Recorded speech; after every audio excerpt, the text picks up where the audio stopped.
هاي مو لحم بعجين عادي، هاي وصفة بيتية طعمها يختلف عن كل الوصفات.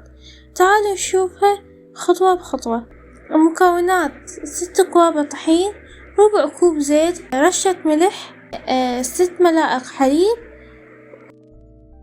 كوب ونص أو كوبين من الماء حسب الحاجة لا تنسون، ملعقة كبيرة خمرة. طريقة سهلة للعجينة: نخلط المكونات الجافة وراها نخلي السائل شوية شوية لحد ما نعجنها بشكل متكامل وتصير تلزق.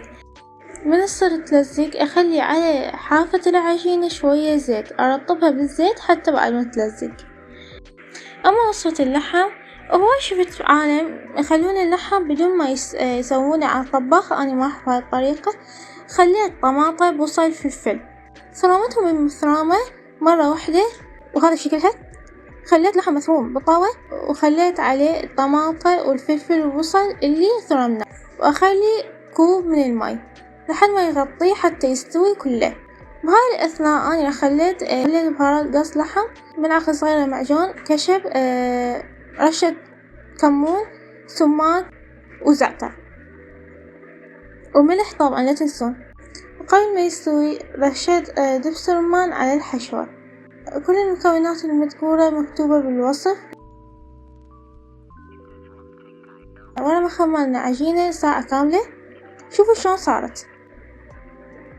أنا حسوي أشكال مختلفة، يعني ما أسوي نفس الحجم، أكو ناس تحب صغيرة وأكو ناس تحب أكبر.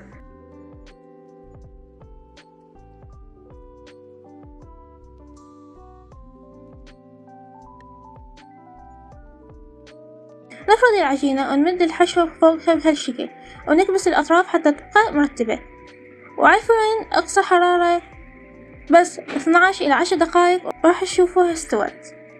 شوفوا اللون، ريحة تاخذ العقل. جربوها واكتبوا لي رأيكم. إذا عجبكم الفيديو لا تنسون اللايك والاشتراك.